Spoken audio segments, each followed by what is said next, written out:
234 சதுரங்க வேட்டை நிகழ்ச்சியை வழங்குவதற்காக ஹேமா ராகேஷ். தமிழக அரசியல் 2016 தேர்தலை நோக்கி பயணிக்க தொடங்கியிருக்கிறது. யார் யாருடன் கூட்டணி என்ற பேச்சுக்களுக்கு மத்தியில் பொதுக்கூட்டம், கலந்துரையாடல், நெடும் பயணம், சுற்றுப்பயணம் என தலைவர்கள் பம்பரமாய் சுழல தொடங்கியிருக்கிறார்கள்.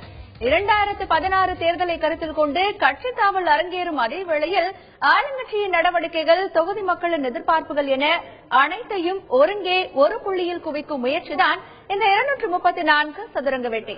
வாருங்கள், நிகழ்ச்சிக்கு செல்லலாம்.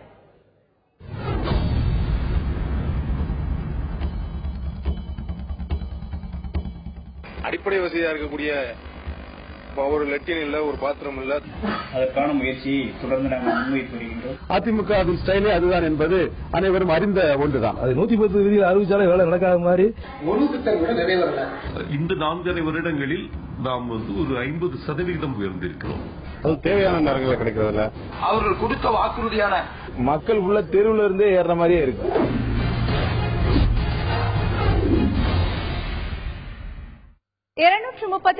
சட்டமன்ற தொகுதிகளை உள்ளடக்கியதே தமிழ்நாடு. பல்வேறு சிறப்புகளையும் பல்வேறு பிரச்சனைகளையும் உள்ளடக்கியதே ஒவ்வொரு தொகுதியும். அப்படி தமிழ்நாட்டின் ஒவ்வொரு தொகுதியையும் அடையாளம் காணும் முயற்சியே இந்த பகுதி. கோட்டை முதல் குமரி வரை பகுதியில் விருதுநகர் மாவட்ட சட்டமன்ற தொகுதிகளின் 2011 தேர்தல் நிலவரம் குறித்து பார்க்கலாம்.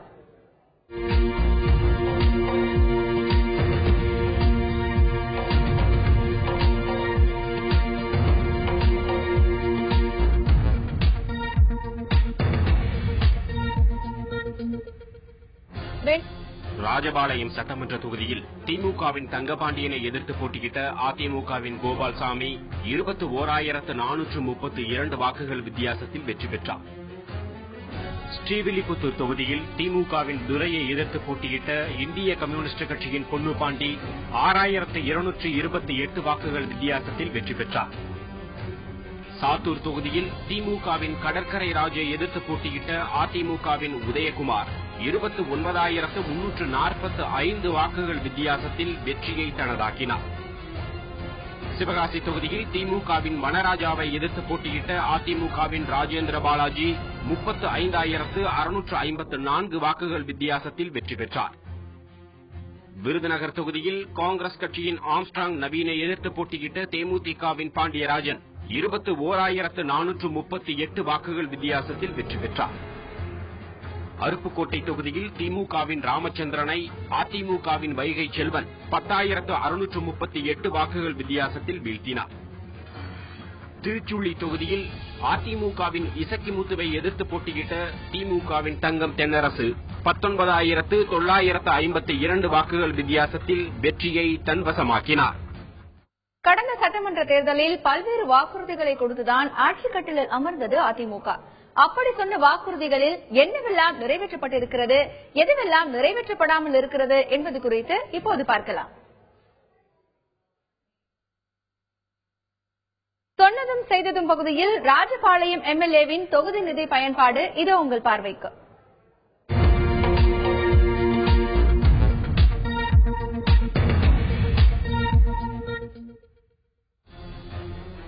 ராஜபாளையம் சட்டமன்ற தொகுதியில் 2011 இருந்து 2016 ஆண்டு வரை ஒதுக்கப்பட்ட 10 கோடி ரூபாயில் 6 கோடியே 88 லட்சம் ரூபாய் செலவிடப்பட்டு 237 பணிகள் முடிக்கப்பட்டுள்ளன. தாமிரபரணி கூட்டு குடிநீர் திட்ட அறிவிப்பு, இணைப்பு சாலை திட்ட வாக்குறுதிகள் என்ன ஆனது என கேள்வி எழுப்பும் ராஜபாளையம் தொகுதி மக்கள் தேசிய நெடுஞ்சாலை கோரிக்கை நிறைவேற்றப்படாததால் போக்குவரத்து நெரிசலில் சிக்கி தவிப்பதாக வேதனை தெரிவிக்கின்றனர். 2013 சட்டமன்ற தேர்தலின் போது ஆளுகிற அதிமுக அரசு தன்னுடைய தேர்தல் வாக்குறுதிகளில் ராஜபாளையத்துக்கு நாங்கள் அதிமுக வாக்களிக்கிறோம் என்றால் தாமிரபரணி கூட்டு குடிநீர் திட்டம் கொண்டு வரும்னு சொன்னாங்க. சத்திரப்பட்டி மெயின் ரோட்டில் ரயில்வே மேம்பாலம் கொண்டு வரும்னு சொன்னாங்க. ராஜபாளையத்துக்கு இணைப்பு சாலை கொண்டு வரும்னு சொன்னாங்க. அதே மாதிரி திமுக சர்க்காரில் உருவாக்கப்பட்ட 2ஆம் நீர்த்தக்க தொட்டியை பயன்பாட்டுக்கு கொண்டு வரும்னு சொன்னாங்க. அய்யனார் கோயில சுற்றுலாத்தலமாக இருக்கும்னு சொன்னாங்க. இதுபோக ராஜபாளையம் பகுதியில் கூடாமே மாம்பழம் அதிகமாக விளைச்சல் இருக்கிறதுனால மாம்பழம் பதப்படுத்தும் தொழிற்சாலை ஆரம்பிக்கிறதாகவும் சொன்னாங்க. ஆனால் சொல்லப்பட்ட எதுவுமே இன்றைய தேதி வரைக்கும் நடைமுறைப்படுத்தினா இல்லை. ஆனா 110 விதி நீங்க எல்லாம் அறிவிச்சாங்க, அறிவிப்போடு நின்றுச்சே தவிர ஒரு திட்டம் கூட நிறைவேறல. தொடர்ச்சியாக ராஜபாளையத்தில் 3 பீரியடாக அதிமுக எம்எல்ஏ அரசாக தான் இருக்கிறது. இதுவரைக்கும் ராஜபாளையம் தொகுதியில் உள்ள இந்த அடிப்படை பிரச்சனை தீர்ப்படவில்லை. குறிப்பாக ஐநாறு கோயில் நீர் தேக்க தொட்டி 2வது மைலில் 2 நீர் தேக்க தொட்டி 21 கோடி ரூபாய் செலவழித்து மக்களுக்கு பயன்படாமல் இருக்கிறது. அதையும் இந்த தேர்தல் வாக்குறுதியில் சொன்னார்கள், அதையும் செய்யப்படவில்லை. ஒட்டுமொத்தத்தில் எடுத்துக்கொண்டால் 15 ஆண்டுகாலமாக அதிமுக சேர்ந்த எம்எல்ஏ தான் ராஜபாளையத்தில் இருக்கிறார்கள். ராஜபாளையத்தில் சட்டமன்ற உறுப்பினர் அலுவலகம் தாலுகா ஆபீஸில் அருகிலேயே இருக்கிறது. அந்த கட்டப்பட்டு திறந்த காலம்தான் தெரியுமா தவிர இன்று வரை அந்த அலுவலகத்தை யாருமே பயன்படுத்தவில்லை. தேசிய நெடுஞ்சாலை என்பது ராஜபாளையத்திலே புறவழிச்சாலை என்பது முக்கியமானது. மதுரையிலே இருந்து கொல்லம் வரை செல்கின்ற அத்தனை வாகனங்களும் ராஜபாளையத்துடைய ஒரே மெயின் ரோட்டில் செல்ல வேண்டியிருக்கிறது. எனவே ராஜபாளைய நகரத்திலே போக்குவரத்து நெரிசலால் மக்கள் என்பவர்கள் மிகவும் சிரமப்படுகின்றனர். இதுவும் 5 ஆண்டுகளுக்கு மேலாக மத்திய மாநில அரசுகள் செய்வோம் என்று சொல்லிக் கொண்டிருக்கிறார்கள். நிலம் கையகப்படுத்தக்கூடிய நிலை என்பதும் எடுக்கப்படவில்லை. துளியும் கூட அந்த வேலை என்பதை ஆரம்பிக்கப்படவில்லை. எனவே ரயில்வே மேம்பாலம் இல்லாமல், தேசிய நெடுஞ்சாலை புறவழிச்சாலை இல்லாமல் ராஜபாளையம் நகரம் என்பது போக்குவரத்து நெரிசலால் சிக்கி திணறிக் கொண்டிருக்கிறது. ஸ்ரீவில்லிபுத்தூர் சட்டமன்ற தொகுதியில் 2011 இருந்து 2016 ஆண்டு வரை ஒதுக்கீடு செய்யப்பட்ட 10 கோடி ரூபாயில் 6 கோடியே 42 லட்சம் ரூபாய் செலவில் 270 பணிகள் முடிக்கப்பட்டுள்ளன. ஸ்ரீவில்லிபுத்தூர் தொகுதியில் பல்வேறு அடிப்படை திட்டங்கள் நிறைவேற்றப்படவில்லை என்று அந்த தொகுதி மக்கள் தெரிவித்தாலும், குறிப்பாக வருஷ நாடு மலைப்பாதை திட்டம் நிறைவேற்றப்பட வேண்டும் என்பதே பிரதான கோரிக்கையாக உள்ளது. மக்களின் கனவு திட்டத்தை நிறைவேற்ற வேண்டும் என முன்னாள் எம்பி அழகிரிசாமியும் வேண்டுகோள் விடுத்துள்ளார். மிக அதிகமாக விவசாய நிலங்களும் விவசாய உற்பத்தி பொருள்களும் தேனிக்கும் கேரளாவிற்கும் செல்வதற்கு எளிதான பாதை ஏற்படும் என்பதனால் அந்த வருஷ நாட்டு மலைப்பாதை திட்டமும் இந்த மக்களுடைய கனவு திட்டங்களாக இருக்கிறது. அழகர் கோயில் திட்டமும் வருஷ நாட்டு மலைப்பாதை திட்டமும் நிறைவேறினால் இந்த பகுதியினுடைய வளர்ச்சியும் விவசாயத்தினுடைய மேம்பாடும் இன்னும் மேலும் செழுமையுறும் என்பதை இதன் மூலமாக நான் வேண்டிக் கொள்கிறேன். அதே நேரத்தில் மக்களின் குறைகளை கேட்டறிந்து தீர்த்து வருவதாக கூறும் ஸ்ரீவில்லிபுத்தூர் தொகுதி சட்டமன்ற உறுப்பினர் பொன்னுபாண்டி, மக்களின் நீண்ட கால கோரிக்கைகளுக்காக தாங்களும் போராடி வருவதாக தெரிவிக்கிறார். அதேபோல இந்த தொகுதியில் நீண்ட நாள் கோரிக்கையாக இருக்கின்ற அரசு கல்லூரி வேண்டும் என்ற கோரிக்கையும், பக்ராயிருப்பை தனிவட்டமாக பிரிக்க வேண்டும் என்ற கோரிக்கையும், ஸ்ரீவில்லிபுத்தூரில் பழமை வாய்ந்த கூட்டுறவு நூற்பாலையை திறக்க வேண்டும் என்ற கோரிக்கையும் இந்த தொகுதி மக்களால் முன்வைக்கப்பட்டது. அதற்கான முயற்சி எடுக்கப்படும் என்று தேர்தல் நேரத்திலே நாங்கள் வாக்குறுதியாக கொடுத்திருந்தோம். அதற்கான முயற்சியை தொடர்ந்து நாங்கள் முன்வைத்து வருகின்றோம். ஸ்ரீவில்லிபுத்தூரை பொறுத்தவரை போக்குவரத்து நெருக்கடியை தீர்க்கின்ற வகையில் புதிய பேருந்து நிலையம் அமைக்க வேண்டும் என்பதற்கான நடவடிக்கையை தொடர்ந்து நாங்கள் வலியுறுத்தி வருகின்றோம். இன்றைக்கு ஸ்ரீவில்லிபுத்தூர் தொகுதியை பொறுத்தவரை போக்குவரத்து பிரச்சனையை தீர்க்கின்ற வகையில் பத்ராயப்பிள்ளை புதிய போக்குவரத்து பணிமனை அமைப்பதற்கான நடவடிக்கையும், அதேபோல கூட்டுக்குடிநீர் தாமிரபரணி கூட்டுக்குடிநீர் திட்டத்தின் மூலமாக ஸ்ரீவில்லிபுத்தூர் ஒன்றியம், பத்ராயப்பு ஒன்றியம் 5 பேரூராட்சியில் உள்ளடங்கிய இந்த பகுதியில் ஸ்ரீவில்லிபுத்தூர் கூட்டுக்குடிநீர் திட்டம் நிறைவேற்றப்பட்டுக் கொண்டிருக்கின்றது. தண்ணீர் பிரச்சனையை பொறுத்தவரை முழுமையாக தீர்ப்பதற்கான நடவடிக்கையை தொடர்ந்து நாங்கள் அதற்கான முயற்சியை செய்து வருகின்றோம். அதேபோல கிராமப்புறங்களில் இருக்கின்ற பள்ளிகளை தரம் உயர்த்த வேண்டும் என்ற அந்த கோரிக்கையின் அடிப்படையில் இந்த பகுதியில் இருந்த பள்ளிகள் ஏறத்தாழ 5 உயர்நிலைப் பள்ளிகளை மேல்நிலைப் பள்ளிகளாகவும் பல்வேறு பள்ளிகளை உயர்நிலைப் பள்ளிகளாகவும் தரம் உயர்த்தப்பட்டிருக்கின்றது. சாத்தூர் சட்டமன்ற தொகுதியில் 2011 இருந்து 2016 ஆண்டு வரை ஒதுக்கீடு செய்யப்பட்ட 10 கோடி ரூபாயில் 7 கோடியே 18 லட்சம் ரூபாய் செலவிடப்பட்டு 351 பணிகள் முடிக்கப்பட்டுள்ளன. சாத்தூர் பேருந்து நிலையத்தை விரிவாக்கம் செய்ய வேண்டும் அல்லது புதிய பேருந்து நிலையம் வேண்டும் என்று கூறும் மக்கள் அரசு கலைக்கல்லூரியில் அடிப்படை வசதிகள் இல்லை என்றும் குற்றம் சாட்டுகின்றனர். இது தவிர வைப்பாறு தடுப்பணையில் சாக்கடை நீர் கலப்பதை உடனடியாக தடுத்து நிறுத்த வேண்டும் என்றும் வலியுறுத்துகின்றனர். சாத்தூர் பேருந்து நிலையம் நகராட்சி ஆரம்பிக்கப்பட்ட காலத்தில் அப்போதிருந்த ஜனத்தொகைக்கு ஏற்ப இந்த இடத்தில் ஆரம்பிக்கப்பட்டது. இப்போ கிட்டத்தட்ட 30 ஆண்டுகள் ஆன பிறகு ஜன நெருக்கடியாலும் போதிய இட வசதி இல்லாமலும் சாத்தூர் பஸ் நிலையம் ரொம்ப அல்லவலப்படுகிறது. ஜனங்களும் கஷ்டப்படுறாங்க.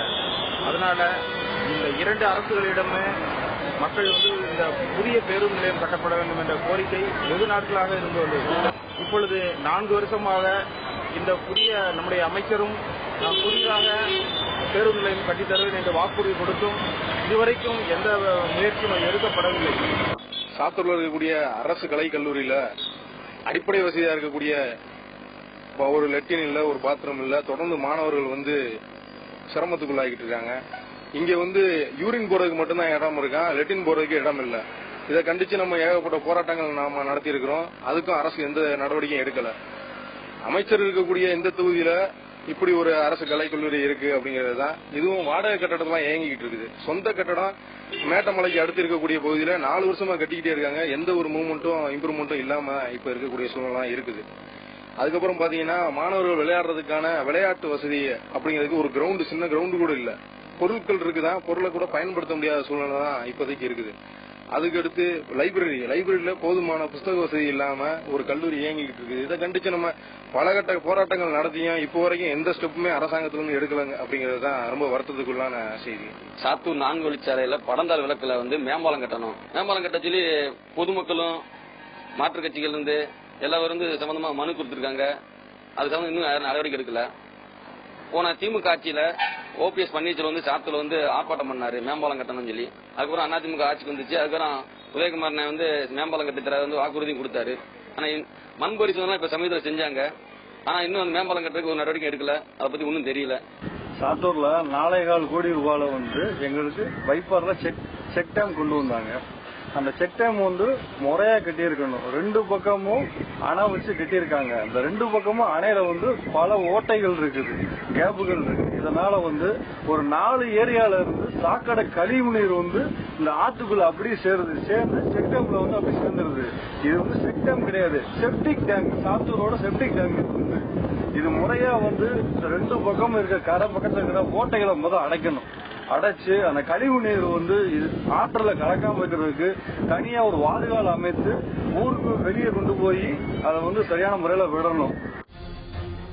சிவகாசி சட்டமன்ற தொகுதியில் 2011 இருந்து 2016 ஆண்டு வரை ஒதுக்கீடு செய்யப்பட்ட 10 கோடி ரூபாயில் 6 கோடியே 75 லட்சம் ரூபாய் செலவில் 161 பணிகள் முடிக்கப்பட்டுள்ளன.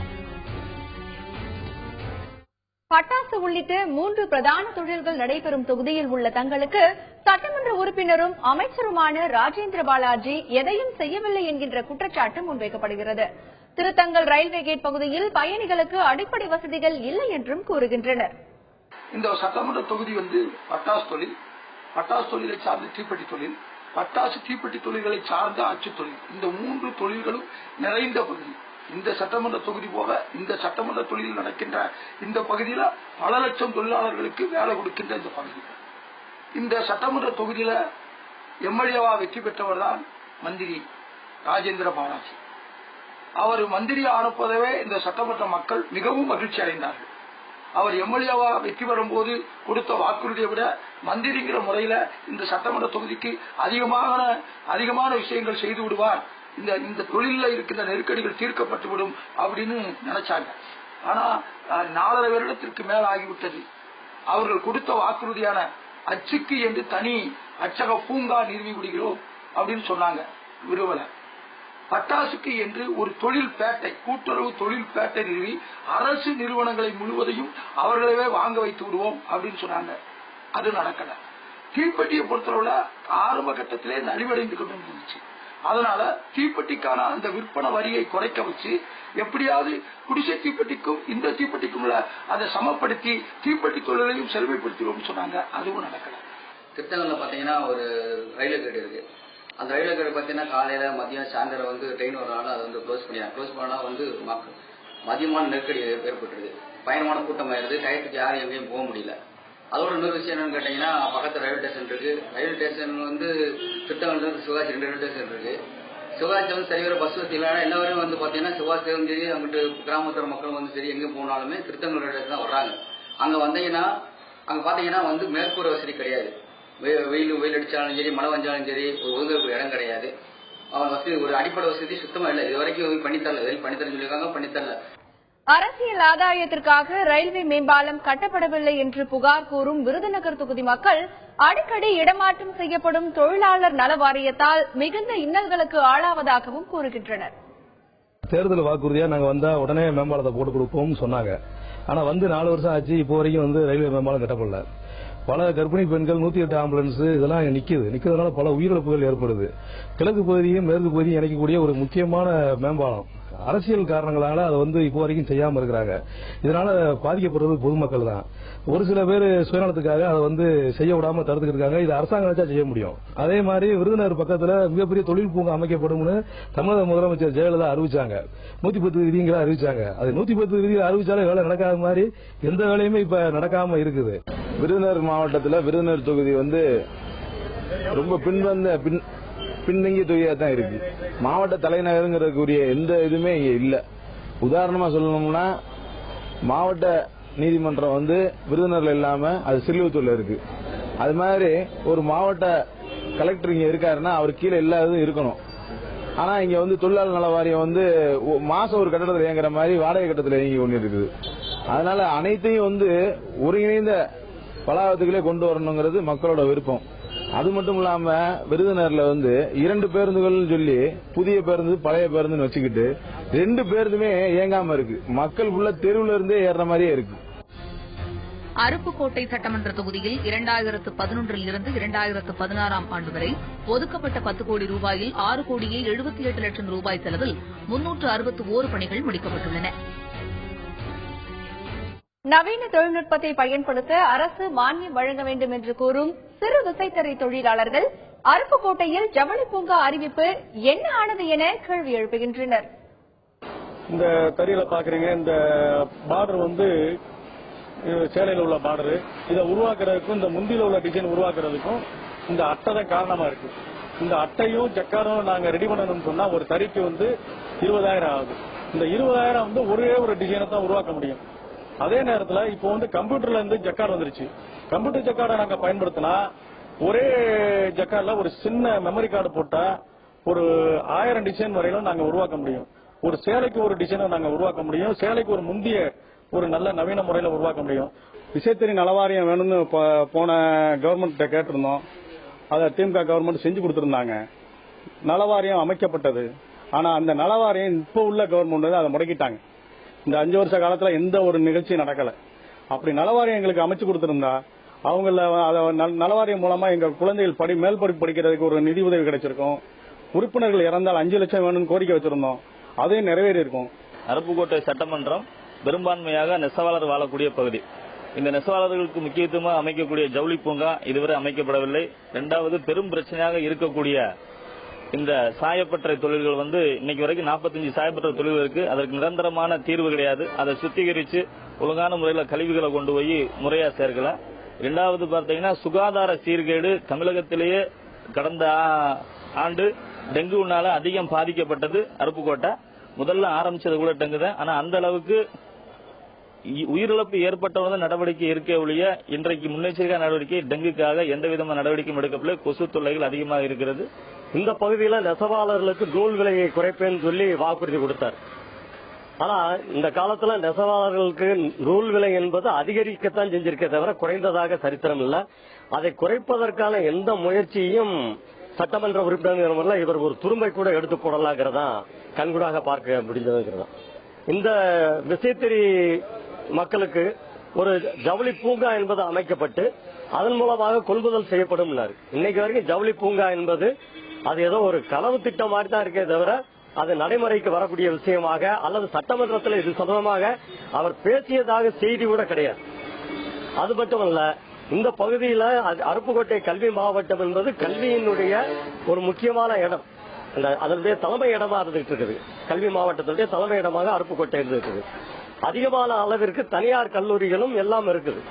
ஆனா அரசு சார்பில் ஒரு தொழில்நுட்ப கல்லூரியோ அல்லது பாலிடெக்னிக்கோ இந்த மாதிரி ஒரு தொழில் சார்ந்த எந்த விதமான நடவடிக்கையும் எடுப்பதற்கு எந்த முயற்சியும் இதுவரைக்கும் செய்யப்படல அப்படிங்கறதுதான்.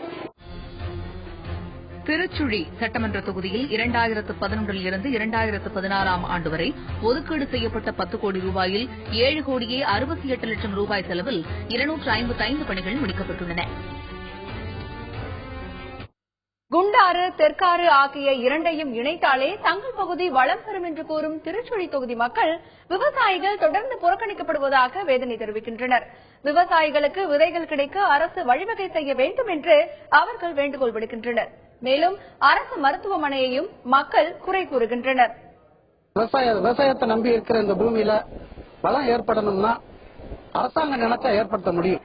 வறண்ட பூமின்னு சொல்லிக்கிறாங்களே ஒழிய அரசாங்கம் மனசு வச்சா அதை செய்ய முடியும். ஏன்னா குண்டாறுன்னு ஒரு ஆறு ஓடுது, அது மாதிரி பக்கத்துல தெற்காறுன்னு ஒரு ஆறு ஓடுது. இந்த ரெண்டு நதிகளும் கிட்டத்தட்ட ஒரு குறைஞ்ச இடைவெளி பகுதியில் தான் ஓடுது. இந்த ரெண்டு நதிகளையும் இணைச்சு ஒரு செக் டேம் மாதிரி கட்டினாலோ அல்லது ஒரு டேம் நல்ல டேமா கட்டினாலோ இந்த பகுதி முழுவதையும் விளைய வைக்கலாம், விவசாயத்துல செழிப்பா வர வைக்கலாம். அதை அரசாங்கம் முயற்சி எடுத்து செய்யணும். அரசாங்கம் தொடர்ந்து எந்த அரசு ஆட்சிக்கு வந்தாலும் தொடர்ந்து விவசாயிகளுக்கு வந்து சரியான விளைபொருள் அல்லது சரியான விதைகள் கிடைக்கிறதில்ல, உரங்கள் கிடைக்கிறதில்ல, அது தேவையான நேரங்களில் கிடைக்கிறதில்ல. அதிகமா வந்து மானாவாரி பகுதி. இந்த பகுதியில வந்து சரியான நேரத்துல எப்ப மழை பெய்யும் எப்ப பெய்யாதுன்னு தெரியாது. அதனால அது குறிப்பிட்ட காலங்களுக்கு முன்பு வந்து விதைகளும் உரங்களும் வந்து அரசாங்கம் சரியான ஏற்பாடு பண்ணா இன்னும் நல்லா இருக்கும். தொடர்ந்து தனியார்கிட்ட விதை வாங்குறாங்க, பல சமயங்கள் அது முளைப்பதன் இல்லாம முளைக்காம போயிருது. இப்போ 1 கிலோ கம்பு வந்து விதை வந்து கிட்டத்தட்ட 450 ரூபா 500 ரூபா வரைக்கும் 1 கிலோ வாங்குறோம். எங்க கிட்ட 100 கிலோ விதை வந்து 750 ரூபாய் 800 ரூபாய்க்கு தான் வாங்குற மாதிரி நிலைமை இருக்குது. இது தொடர்ந்து எங்களை வந்து புறக்கணிக்கிற மாதிரி இருக்குது. அரசு மருத்துவமனையை பொறுத்தல 11 மணிக்கு பின்னாடி இந்த அரசு மருத்துவமனை இயங்குறது இல்ல. கேட்ட ஒரு அவசர உதவிக்கு போனாலும் மருத்துவர் இருக்க மாட்டாங்க. எதுனாலும் அருப்புக்கோட்டைக்கு தான் உடனே ரெஃபர் பண்ணி நர்ஸ் இருக்காங்க, அருப்புக்கோட்டைக்கு அனுப்புறாங்க. இந்த தொகுதியை பொறுத்தல திருச்சி முக்கியமான தொகுதி, ஒரு பெரிய கம்மா இருக்கு, ஒரு 1000 ஏக்கர் பயன்படுறோம். அந்த தொகுதி 10 வருஷம் ஆச்சுங்க, மழையே பெய்யல. ஒரு 2005 ஒரு மணல் கால்வாய் பக்கத்துல மணல் இல்லாதனால, கணக்கந்தல் பக்கத்துல மணல் இல்லாதனால கால்வாய் தண்ணி வராம இருக்கு. தண்ணி வராதனால விவசாயம் ஒரு 1000 ஏக்கர் சும்மா இருக்கு. 234 சதுரங்க வேட்டையில் அடுத்து நாம் பார்க்க இருப்பது அதிமுக ஆட்சியில் தொழில்துறையின் செயல்பாடு எப்படி பார்க்கலாம் சிறிய இடைவேளைக்கு பிறகு.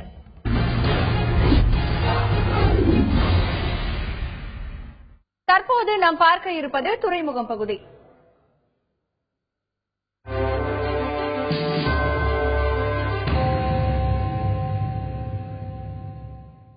இந்த வாரம் துறைமுகம் பகுதியில் நாம் பார்க்க இருப்பது தொழில்துறை. கடந்த 5 ஆண்டுகளில் தொழில்துறையின் பல்வேறு சாதனைகள் புரிந்துள்ளதாக அதிமுக அரசு கூறுவது குறித்து சட்டமன்ற உறுப்பினரும் தொழிலதிபருமான மஃபா பாண்டியராஜனிடம் கேட்கலாம். வணக்கம் சார். கடந்த 4 ஆண்டுகளில் தமிழகத்தில் தொழில் வளர்ச்சி குறித்து உங்களது பார்வை மற்றும் கருத்து என்ன? இந்த 4.5 வருடத்தில் மிக முக்கியமான சாதனையின் வெளிப்பாடு என்றால், முதல் முறையாக தமிழகம் தனது பொருளாதார உற்பத்தியில், அதாவது ஜிடிபின்னு எடுத்துக்கிட்டீங்கன்னா, முதல் முறையாக நாம் 10 லட்சம் கோடியை தாண்டி இருக்கிறோம். இந்த அரசாங்கம் பொறுப்பெடுத்த பொழுது இந்தியாவில் 3வது இடத்தில் இருந்த தமிழகம் இப்போது 2வது இடத்திற்கு ஓவராலா உயர்ந்திருக்கு. நம்ம பொருளாதார ஜிடிபி எடுத்து பாத்தீங்கன்னா இப்ப நம்ம மகாராஷ்டிராவுக்கு அடுத்து நம்ம வந்திருக்கோம்.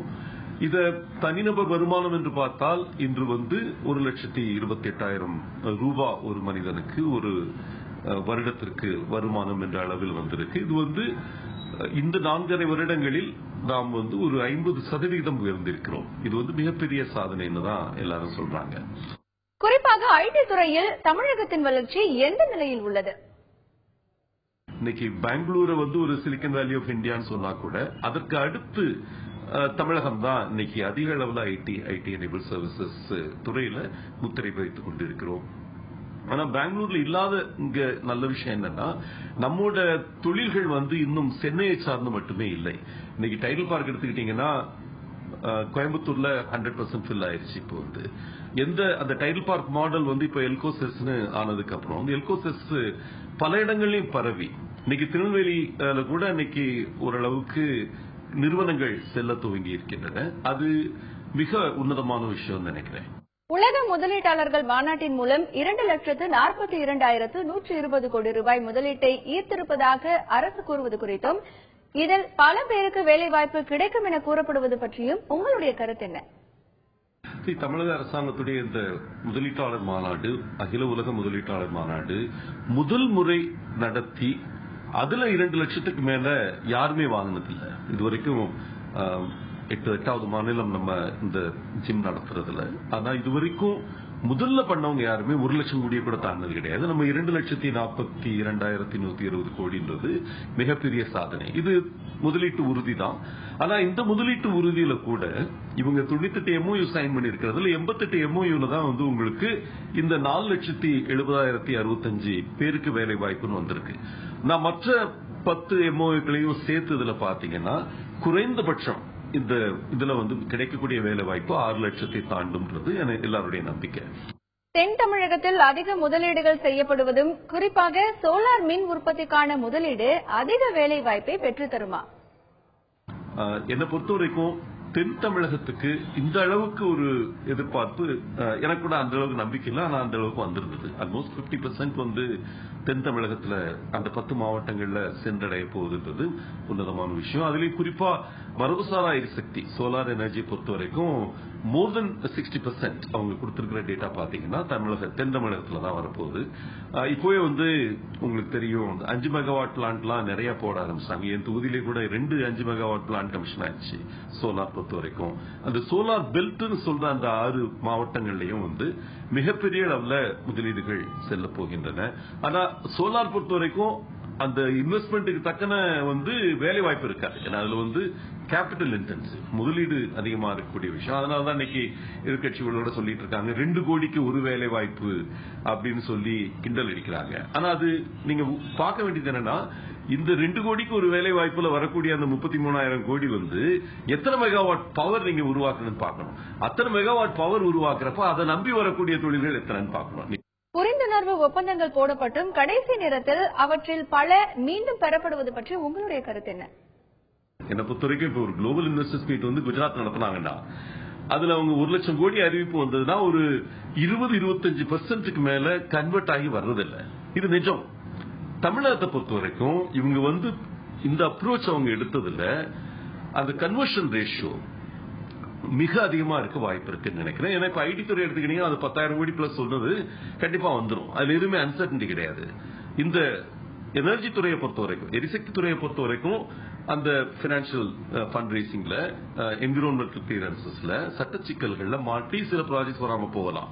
என்ன பொறுத்த வரைக்கும் 50% கன்வர்ஷன் வந்ததுனாலே அது ஒரு ரெக்கார்டா இருக்கும். என்னை பொறுத்த வரைக்கும் 2,42,000 கோடின்னு சொல்லிட்டு அதுல 1,20,000 கோடி வந்திருக்கு ஒரு 3 வருஷத்துல சொன்னீங்கன்னாலே அது ஒரு இந்தியாவை பொறுத்த வரைக்கும் அது பெரிய சாதனை. அதை மட்டும் நான் முன்வைக்க விரும்புறேன். அதை விட அதிகமா வரும்ன்றது என்னோட நம்பிக்கை. 110 விதியின் கீழ் அறிவிக்கப்படும் திட்டங்கள் கிடப்பில் போடப்பட்டுள்ளதாகவும் குறிப்பாக தொழில்துறை அறிவிப்புகள் கிடப்பில் உள்ளதாகவும் அறிவிப்புகளுக்கு ஏற்ப நிதிகள் எங்கு பெறப்படும் என்பது குறித்தும் எதிர்க்கட்சிகள் குற்றம் சாட்டுகின்றன. இதற்கு உங்களுடைய பதில் என்ன? ஒரு மின் திட்டம் புனல் மின் திட்டம் வரணும்னா அதுல குறைஞ்சது 30 கிளியரன்சஸ் வரும் பாத்துக்கங்க. அதனால இதுல முதல்ல ப்ரீ இன்வெஸ்ட்மெண்ட் ஃபீஸிபிலிட்டி ரிப்போர்ட் பண்ணணும். அதுக்கப்புறம் டிஏஎஃப்ஆர் பண்ணணும். அதுக்கப்புறம் டிபிஆர் பண்ணணும். அதுக்கப்புறம் அதுக்கு ஃபண்ட் டைப் பண்ணணும். ஓகே, இது ஃபண்ட் டைப் பண்றதுல சில விஷயங்கள் இப்ப 110 அறிவிச்ச பல திட்டங்கள்ல கூட அம்மா எங்கிருந்து ஸ்பெசிபிக்கா அந்த ஃபண்ட் வரப்போகுதுன்னு சொல்றாங்க. இப்ப அம்மாவோட தொலைநோக்கு பார்வையில் அறிவித்த அந்த 15 லட்சம் கோடிகள் நம்ம 11 வருஷத்துல அதாவது 2023க்கு முன்னால அது 11 வருஷத்துல 15 லட்சம் கோடின்ற அறிவிப்பு பாத்தீங்கன்னா ஒவ்வொரு வருஷத்துலயும் எவ்வளவுன்றது பிரேக்கப் பண்ணிருக்காங்க. கடந்த 5 ஆண்டுகளில் தொழில்துறை குறித்து 2006 முதல் 2011 வரை ஆட்சியில் இருந்த திமுக என்ன சொல்கிறது? வாருங்கள் பார்க்கலாம். இது குறித்து திமுகவின் இளங்கோவனிடம் சில கேள்விகளை முன்வைக்கலாம். வணக்கம் திரு இளங்கோவன். கடந்த 5 ஆண்டுகால அதிமுக ஆட்சியில் தொழில்துறையின் செயல்பாடு குறித்து உங்களுடைய கருத்து என்ன? கடந்த 5 ஆண்டுகளில் தமிழகத்தில் தொழில்துறையை பொறுத்தவரை மிக மிக நசிந்த நிலையிலே சென்றுவிட்டது. மிகப்பெரிய நிறுவனங்கள் உலகத்தில் மிக முக்கியமான கைபேசி நிறுவனமான நோக்கியா நிறுவனம் தன்னுடைய தொழிற்சாலையை இங்கே மூடிவிட்டு சென்று விட்டது. அதனை தடுப்பதற்கான முயற்சியிலோ அல்லது அதற்கு மாற்று ஏற்பாடுகளை செய்வதற்கான முயற்சியிலோ தமிழ்நாடு அரசு எந்த நடவடிக்கையும் மேற்கொள்ளவில்லை. அந்த நோக்கியா நிறுவனத்தை சார்ந்த இன்னொரு நிறுவனமான ஃபாக்ஸ்கான் நிறுவனமும் தங்கள் தொழிற்சாலையை மூடிவிட்டன. அதிமுக ஆட்சியை குறை கூறும் நீங்கள் திமுக ஆட்சியில் தொழில்துறை வளர்ச்சிக்காக என்ன செய்தீர்கள்? தமிழகத்திலே ஸ்ரீபெரும்புதூரிலாகட்டும், இருங்காட்டுக்கோட்டையிலாகட்டும், மற்ற பகுதிகளாகட்டும் அங்கே தொழில் பூங்காவை உருவாக்கிய திராவிட முன்னேற்ற கழக அரசு.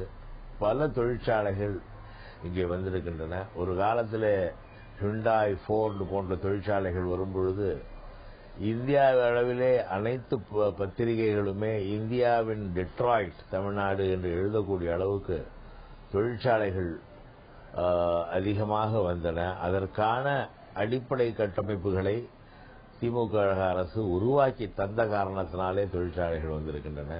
திமுக ஆட்சியில் நடத்தப்படாத உலக முதலீட்டாளர்கள் மாநாட்டை அதிமுக தங்கள் ஆட்சியில் நடத்தி 2 லட்சம் கோடிக்கும் அதிகமாக முதலீட்டை ஈர்த்துள்ளதே, இதற்கு உங்களுடைய பதில் என்ன? முதலீட்டாளர் மாநாடு என்ற பெயரிலே ஒரு மாநாட்டை கூட்டி அந்த மாநாட்டை கூட்டுவதற்கே பல கால அவகாசம் எடுத்துக்கொண்டு பல முறை ஒத்திவைத்து அந்த மாநாடு கூட்டப்பட்டு முனைவோர் முதலீட்டுக்கு வந்தால் அவர்கள் எங்கே தொழில் தொடங்குவார்கள், அவர்களுக்கு அதற்கான கட்டமைப்பு வசதிகள் என்ன இருக்கின்றன என்பதை பற்றியெல்லாம் கவலைப்படாமல் ஏதோ ஒரு புரிந்துணர்வு ஒப்பந்தம் செய்து கொண்டார்கள் என்ற அடிப்படையிலே தொழிலில் தமிழகத்தில் முதலீடு செய்யும் எண்ணமே இல்லாதவர்களிடமெல்லாம் கையொப்பம் வாங்கி கணக்கு காட்டியிருக்கிறார்கள். ஒரு தொழிற்சாலை அமைய வேண்டும் என்றால் அரசு அதற்குரிய இடத்தை தேர்வு செய்ய வேண்டும். அந்த இடத்திலே சாலை வசதியை ஏற்பாடு செய்ய வேண்டும்.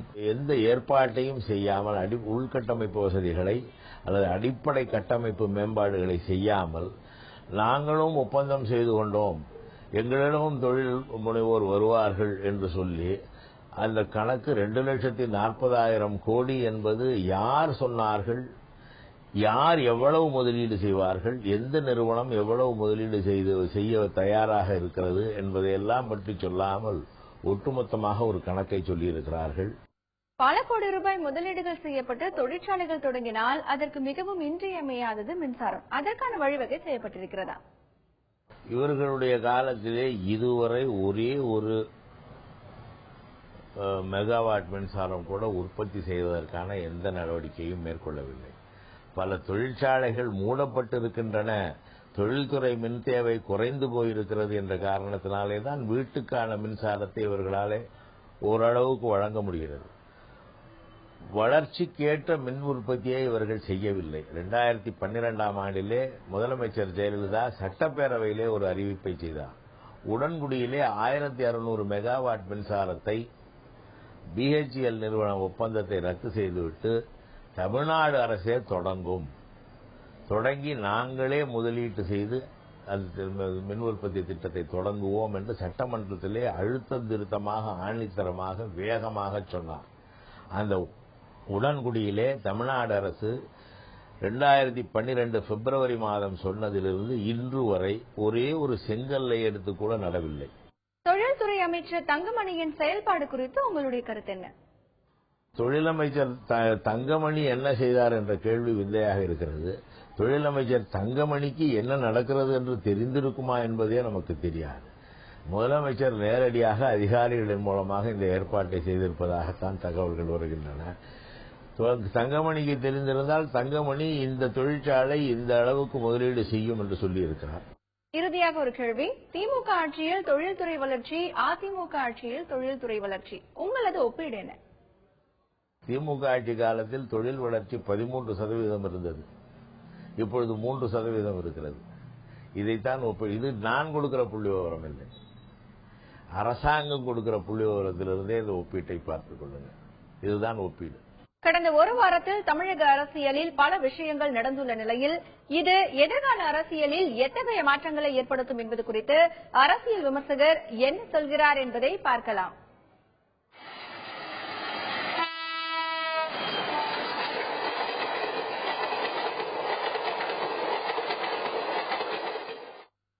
இந்த வாரம் அரசியல் விமர்சகர் பக்கத்தில் நாம் சந்திக்க இருப்பது அரசியல் விமர்சகர் ரவீந்திரன் துரைசாமி. அவரிடம் சில கேள்விகளை முன்வைக்கலாம். வணக்கம் திரு ரவீந்திரன் துரைசாமி. திமுக பொருளாளர் ஸ்டாலினின் நமக்கு நாமே விடியல் பயணம் குறித்து அழகிரி விமர்சித்துள்ளது குறித்து உங்களுடைய கருத்து என்ன? திமுகவின் பொருளாளர் திரு மு.க. ஸ்டாலின் அவர்கள் நமக்கு நாமே விடியல் மீட்பு பயணத்தை 2ஆம் கட்டமாக ஆரம்பித்துள்ளார். ஒரு கட்சியின் 2வது பெரிய தலைவர் என்ற அடிப்படையில் இருக்கும் அவரோட பயணம் அந்த கட்சிக்கு பெரிய அளவில் பலம் தராவிட்டாலும் ஒரு சிறிய அளவில் பலம் தரும் என்பதில் மறுப்பதற்கில்லை. ஆனால் இதேவேளை இந்த கட்சியின் தென்மண்டல செயலாளராக இருந்த மு.க. அழகிரி அவர்கள் இதை ஒரு காமெடி பயணம் என்று விமர்சித்துள்ளார். அதற்கு காரணம் திமுகவின் அடுத்த வாரிசு யார் என்பதில் போட்டியாக இருந்தவர் அழகிரி. அவர் இப்பொழுது இந்த விமர்சனத்தை வைப்பது கூட திமுகவுக்கு ஒரு சிக்கலையும் ஒரு இமேஜ் பாதிப்பை ஏற்படுத்தியுள்ளது என்பதை நாம் மறுக்க முடியாது. மதிமுகவில் இருந்து விலகி திமுகவில் ஒரு சிலர் சேர்கின்றனர். அந்த வகையில் மாசிலாமணி திமுகவில் இணைந்த நிகழ்ச்சியில் திமுக நிழலிலே நின்று அதை பழிவாங்க வேண்டும் என்று நினைத்த அரசியல் தலைவர்கள் கேலி சித்திரங்களாகிவிட்டதாக கருணாநிதி விமர்சித்துள்ளது பற்றி உங்களுடைய கருத்து என்ன? மதிமுகவில் இருந்து மாநில பொருளாளர் மாசிலாமணி அவர்கள் விலகி திமுகவில் சேர்ந்தபோது திமுக கழக தலைவர் கருணாநிதி அவர்கள் மதிமுக பொதுச்செயலாளர் வைகோ அவர்களை கேலி சித்திரமாகிவிட்டார் என்று விமர்சனத்தை வைத்துள்ளார். அரசியலில் இத்தகைய விமர்சனங்கள் தவிர்க்கப்பட வேண்டியவை. நிச்சயமாக வைகோவை கேலி சித்திரம் என்று கூறிவிட முடியாது. அவருடைய நிலைப்பாட்டின் அடிப்படையில் திமுகவிற்கு அவர் பல பாதிப்புகளை ஏற்படுத்தியவர். 1998 ஆண்டில் திமுக தோல்விக்கு ஒரு முக்கிய காரணமாக இருந்தவர் வைகோ அவர்கள். 2006 ஆண்டில் திமுகவுக்கு தனி மெஜாரிட்டி வராமல் போவது காரணமும் வைகோ அவர்கள்தான். இதைத்தான் கருணாநிதியே அண்ணனும் தம்பியும் ஏமாந்தோம் என்று சட்டசபையிலே கூறியுள்ளார். என்றாலும் ஒரு மூத்த தலைவர் கருணாநிதி அவர்கள் வைகோவை பற்றி இத்தகைய விமர்சனத்தை தவிர்த்திருக்கலாம் என்பதே என் போன்றவர்கள் கருத்து. தமிழகத்தில் 2016 சட்டப்பேரவைத் தேர்தலில் 234 தொகுதியிலும் தனித்து போட்டியிடுவதற்கான நடவடிக்கையில் காங்கிரஸ் ஈடுபட்டுள்ளதாக கட்சியின் தமிழ் மாநில தலைவர் இளங்கோவன் தெரிவித்துள்ளது குறித்து உங்களுடைய கருத்து? இவர்கள் திமுகவுடன் கூட்டணி அமைக்க விரும்புகின்றனர். அதில் திமுகவுடன் அதிக அளவு சீட்டுகளை பேரம் பேசவும் ஆட்சியில் பங்கு என்று கோரிக்கை வைப்பதற்குமான ஆயத்த வேலைகளில் காங்கிரஸ் தங்களை ஈடுபடுத்தி வருகிறார்கள் என்றே இதில் தெரிகிறது. மக்கள் நல கூட்டு இயக்கத்தில் பல்வேறு குழப்பங்கள் நீடிப்பதையே அவர்களது நடவடிக்கைகள் காட்டுகிறது. இது பற்றி உங்களுடைய கருத்து என்ன? நால்வரணியில் மதிமுகவும் இடது கம்யூனிஸ்டும் உறுதியாக இருக்கின்றனர். நால்வரணியை அரசியல் கூட்டணியாகவே கொண்டு செல்லலாம் என்ற அடிப்படையில் இரண்டு கட்சிகளும் உறுதியான நிலைப்பாட்டில் இருக்கின்றன. ஆனால் இந்திய கம்யூனிஸ்ட் கட்சியும் மற்றும் விடுதலை சிறுத்தைகள் கட்சியும் இருமனதாகவே இந்த நால்வர் கூட்டணியில் இருக்கின்றனர். இவர்கள் நால்வர் அணி என்ற கூட்டு இயக்கத்தில் கூட்டணியாகவும் மாறலாம் அல்லது வேறு நல்ல வாய்ப்பான கூட்டணி கிடைத்தால் அங்கு போவதற்கும் வாய்ப்பு இருப்பது என்றே இவர்களை பற்றி தெரிய வருகிறது.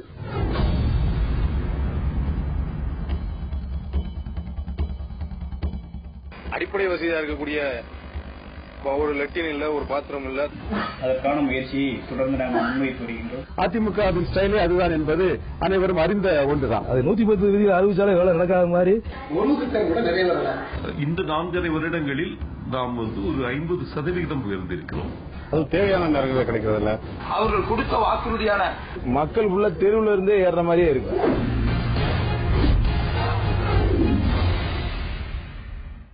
தமிழக சட்டமன்ற தேர்தலை நோக்கிய இந்த 234 சதுரங்க வேட்டையின் அடுத்த கட்ட நகர்வுகளை துல்லியமாக கூறுவோம் மற்றொரு நிகழ்ச்சியில். அதுவரை உங்களிடமிருந்து விடைபெறுவது ஹேமா ராகேஷ்.